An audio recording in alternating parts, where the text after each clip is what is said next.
മൂസ അലൈഹിസ്സലാമിന്റെ കാലത്ത് മഴ പെയ്യുന്നില്ലായിരുന്നു. അതിനാൽ ആളുകൾ പ്രാർത്ഥനയ്ക്ക് അപേക്ഷിച്ചു. മൂസ അലൈഹിസ്സലാം തന്റെ ജനങ്ങളെ കൂട്ടി നമസ്കാരത്തിനായി പുറപ്പെട്ടു പ്രാർത്ഥിച്ചു. എന്നാൽ അതിവേഗം ചൂടും കനത്ത സൂര്യപ്രകാശവും ഉണ്ടായി. അപ്പോൾ മൂസ അലൈഹിസ്സലാം ചെയ്തു, അല്ലാഹേ, ഞാൻ നിന്നോട് മഴ ചോദിച്ചു, നീ ചൂട് കൂടി വരുത്തി. അപ്പോൾ അല്ലാഹ് പറഞ്ഞു, മൂസ, നിന്റെ കൂടെയുള്ളവരിൽ ഒരാൾ കഴിഞ്ഞ 40 വർഷമായി എന്നെ കോപിപ്പിച്ചുകൊണ്ടിരിക്കുന്നു.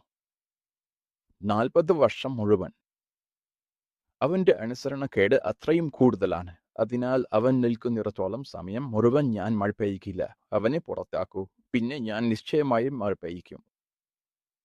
അപ്പോൾ കാര്യം എവിടെ എത്തി എന്ന് നോക്കൂ. മൂസ നബി പ്രാർത്ഥിച്ചാലും അത് നിൽക്കേണ്ടി വന്നു. അത്രയേറെ ദോഷം കൂടിയിരിക്കുന്നു.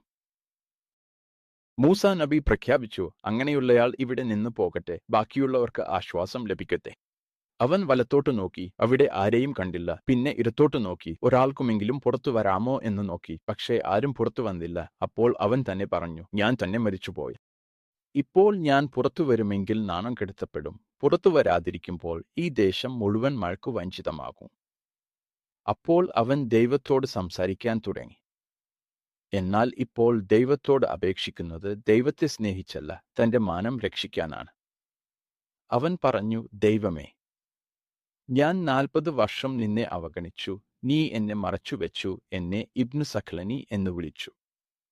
ദൈവമേ, ഇന്നും എന്നെ മറച്ചുവെക്കൂ. ഞാൻ ക്ഷമ ചോദിക്കുന്നു.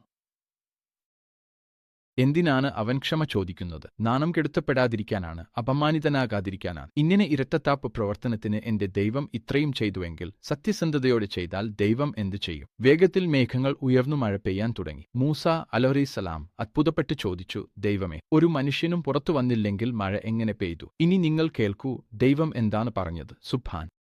ദൈവം പറഞ്ഞു, മൂസ, മഴ നിർത്തിയത് കാരണം ആയവൻ തന്നെയാണ് അത് വീണ്ടും ആരംഭിച്ചത്. മൂസ അലൈഹിസ്സലാം ചോദിച്ചു, എങ്ങനെ? ഒരു സെക്കൻഡ് മുമ്പ് അവൻ നിന്റെ കുറ്റവാളിയായിരുന്നു. ഇപ്പോൾ എങ്ങനെ വിശ്വസ്തനായി? ദൈവം പറഞ്ഞു, മൂസ, അവൻ പാപം സമ്മതിച്ചു, ഞങ്ങൾ തമ്മിൽ സമാധാനം ചെയ്തു.